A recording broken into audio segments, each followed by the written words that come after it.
Tô com a câmera na frente aqui. Olha só, doutora, a Kelly está dizendo assim, quais alimentos podemos substituir então?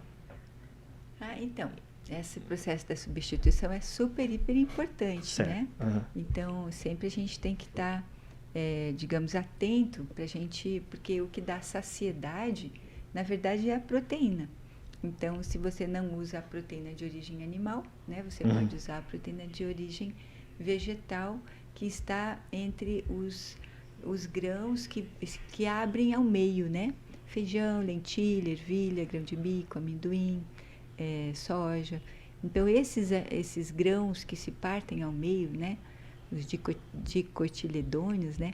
Assim como as castanhas, são a fonte de proteína vegetal de ótima qualidade.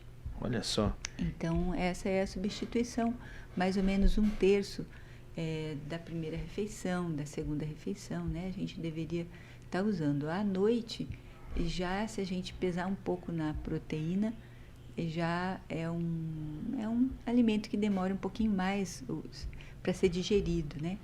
Então, mesmo você que come carne e tudo mais, seria interessante à noite de você evitar o uso, para você ter tempo de conseguir terminar a digestão antes de você ir dormir, né? Então, porque o estômago fica lento à noite, né? Vai anoitecendo, ele vai ficando mais lento. Então, se você colocar muita proteína à noite na refeição, pode ser que você acorde pensando nela.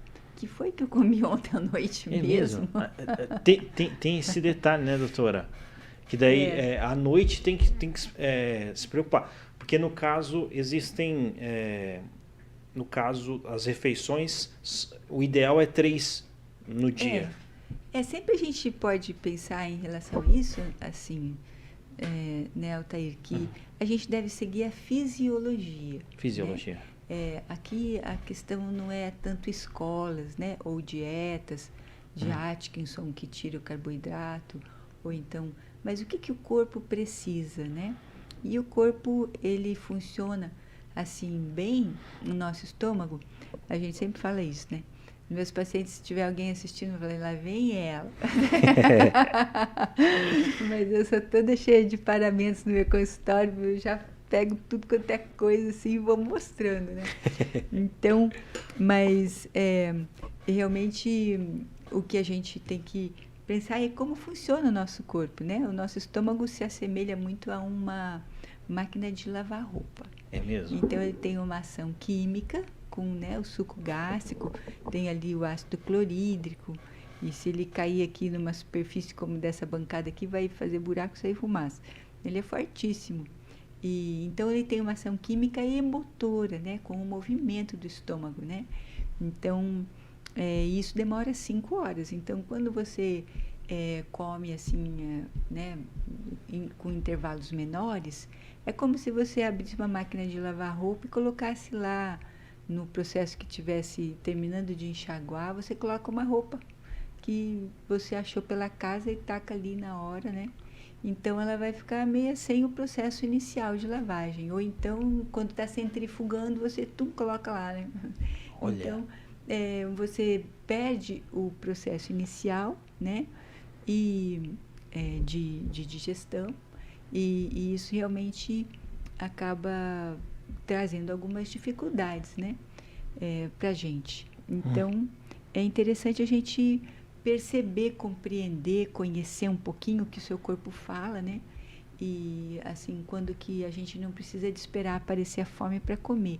Em torno de 5, 6 horas é esse intervalinho. É mesmo? Então, 5, 6 horas é interessante ficar atento nisso. Se você comer, digamos, 6 da manhã, né? 6, 7, 8, 9, 10, 11. Lá e 11, meio-dia, 6 ou 7, né? Entre meio-dia, mais ou menos, você almoça, daí lá pelas 5 horas que devia ser o jantar, né? Às vezes o pessoal deixa para voltar da igreja, comer lá pelas 9h30, né? Então, daí o estômago já está querendo dormir e daí você abre uma trabalheira ali, né? Isso aqui faz a gente, às vezes, acordar sem tanta energia, né? Isso, eu trabalho com isso, ensino isso, mas esse ano eu comecei a praticar de uma forma bem especial. E eu estou assim tão feliz porque hoje eu tenho controle sobre o meu cansaço, né? Com algumas questões aí, né? Então, doutora, eu